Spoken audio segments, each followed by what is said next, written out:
Sabe aquele cansaço que não passa?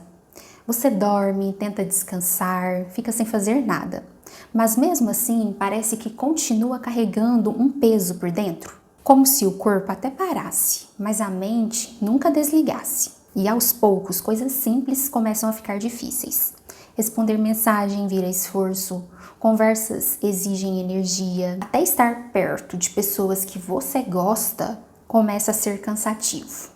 Tem também aquela tristeza silenciosa, que nem sempre tem explicação clara. Você tenta entender o motivo, procura uma resposta, mas só sente um vazio constante, como se algo tivesse fora do lugar dentro de você. O choro vem fácil, às vezes por algo pequeno, às vezes sem um motivo aparente. E junto disso, aquela sensação de impotência, como se você estivesse tentando continuar, mas sem forças emocionais para sustentar tudo. Então, sem perceber, você começa a se afastar das conversas, das pessoas, das situações que antes faziam sentido. Não porque deixou de se importar, mas porque no fundo está emocionalmente esgotado. Eu sou Raquel Guedes, psicóloga clínica, e no vídeo anterior eu falei sobre hábitos comuns em pessoas que estão emocionalmente esgotadas. Aqueles comportamentos que muitas vezes passam despercebidos, mas que acabam mostrando quanto a mente está sobrecarregada. E hoje eu quero conversar com você sobre algo diferente, sobre começo, sobre cuidado, sobre pequenas mudanças que podem ajudar você a sair aos poucos desse estado de exaustão emocional. Porque quando a gente está emocionalmente esgotado, é comum achar que nada vai funcionar, que descansar não adianta, que a motivação desapareceu, que talvez você simplesmente tenha se acostumado a viver no automático. Mas atividade física não precisa ser punição, não precisa ser perfeita, nem precisa ser extrema para fazer diferença. Quando estamos emocionalmente esgotados, o corpo também sente. A tensão começa a ficar acumulada nos músculos, na respiração, no cansaço constante, na sensação de peso, até para levantar da cama. E muitas vezes a pessoa acha que está apenas cansada mentalmente, mas o corpo já está funcionando em estado de alerta há muito tempo. Por isso, movimentar o corpo ajuda a liberar emoções e tensões que ficaram acumuladas. Às vezes, uma caminhada silenciosa já muda o ritmo inteiro. Às vezes, se alongar depois de um dia de trabalho já permite uma sensação de alívio. Colocar uma música ou dançar em casa já pode trazer a presença de volta. Porque atividade física não é só sobre estética, é sobre conexão. É como se aos poucos você lembrasse ao próprio corpo que ele não nasceu apenas para sobreviver à pressão, às cobranças e ao cansaço. E existe algo muito importante nisso. Quando a mente está acelerada demais, o corpo pode ajudar a mente a desacelerar. Muita gente tenta pensar para sair da ansiedade, do estresse, da exaustão. Mas às vezes o que o organismo precisa primeiro é movimento, respiração, circulação, presença física. E não é sobre fazer muito, é sobre consistência consigo mesmo. Porque pessoas emocionalmente esgotadas costumam viver no extremo. Ou se cobram demais, ou sentem que não conseguem fazer nada. Mas recuperação emocional quase nunca nasce de excesso. Ela costuma começar em pequenos cuidados sustentáveis, pequenos movimentos que ajudam, pouco a pouco, a voltar para si mesmo. E eu sei que quando estamos esgotados, pequenas tarefas parecem difíceis. Por isso, não pense em mudanças radicais agora. Pense em começar com o possível. Um passo de cada vez, um cuidado de cada vez. Outro passo muito importante nesse processo é sobre reconhecer os gatilhos emocionais. É o que eu trabalho com os meus pacientes, ou seja, é começar a perceber com mais clareza quais situações, ambientes ou demandas estão drenando sua energia emocional. Porque muitas pessoas vivem esgotadas sem conseguir entender exatamente o porquê. Só entendem que sempre estão sem limite, sempre irritadas, sempre sem energia, mas não consegue identificar o que está consumindo tanto emocionalmente. E eu posso falar para vocês que os gatilhos nem sempre são grandes acontecimentos.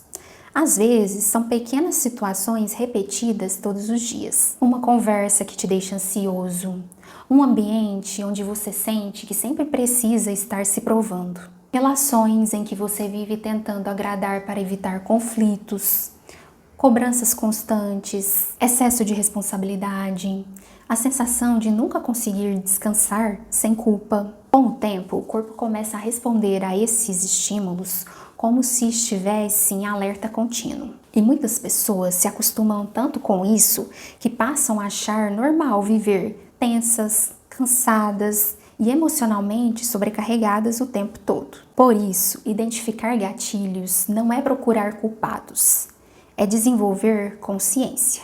É começar a perceber o que tem me deixado tão exausto, quais situações me fazem sentir drenado emocionalmente, quais ambientes me fazem perder totalmente energia, quais relações me fazem sentir que preciso me abandonar para ser aceito. Porque quando você entende o que ativa seu desgaste emocional, você começa a criar possibilidades de se proteger emocionalmente.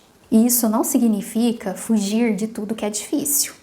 Significa aprender a reconhecer o que constantemente ultrapassa seus limites emocionais. Às vezes, o gatilho não está no excesso de tarefas, está no excesso de pressão interna, na autocobrança constante, na necessidade de dar conta de tudo sem precisar pedir ajuda. E perceber isso pode ser desconfortável no primeiro momento, mas também pode ser o início de uma mudança muito importante. Parar de viver apenas reagindo e começar, aos poucos, a cuidar daquilo que realmente está te ferindo emocionalmente. Uma das coisas que eu mais trabalho com os meus pacientes é ajudá-los a compreender os próprios padrões de comportamento.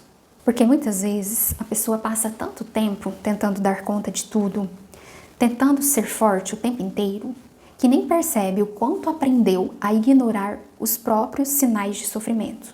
E entender esses padrões é importante porque a exaustão emocional não aparece de repente. Ele vai sendo construído aos poucos, na cobrança constante, nos excessos, na dificuldade de dizer não, no hábito de se colocar sempre por último. E autocompaixão não significa se acomodar, deixar de crescer. Significa aprender a se tratar com mais gentileza e compreensão, que você provavelmente oferece para as outras pessoas. Outro ponto importante é desenvolver novas formas de lidar com a pressão do dia a dia. Porque o problema não é a quantidade das coisas que você enfrenta, mas a forma como o seu emocional tenta sustentar tudo isso. E nesse processo, aprender a identificar e sustentar seus limites faz toda a diferença. Entender até onde você consegue ir sem se machucar emocionalmente, perceber quando algo está pesado demais e, principalmente, aprender que colocar limites não é egoísmo. Porque muitas pessoas foram ensinadas a associar amor com disponibilidade constante, a estar sempre acessível, a resolver tudo, a não decepcionar ninguém. Mas colocar limites saudáveis não significa amar menos.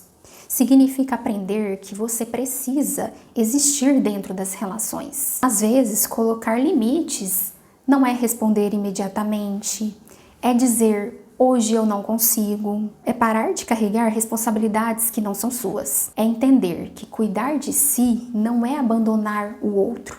É uma forma de não se abandonar também. Porque muitas vezes o esgotamento emocional começa exatamente no momento em que a pessoa começa a ultrapassar os próprios limites para atender às expectativas do outro. Existe um limite para tudo que você vem tentando suportar sozinho. E reconhecer isso não é fraqueza, é consciência, é cuidado. A recuperação emocional não acontece do nada. Ela começa em pequenos movimentos, pequenos cuidados, pequenas escolhas diárias de não continuar se abandonando. E talvez hoje o primeiro passo não seja resolver toda a sua vida. Talvez seja apenas começar a se ouvir com mais gentileza. Esse foi o vídeo, pessoal. Espero que vocês tenham gostado.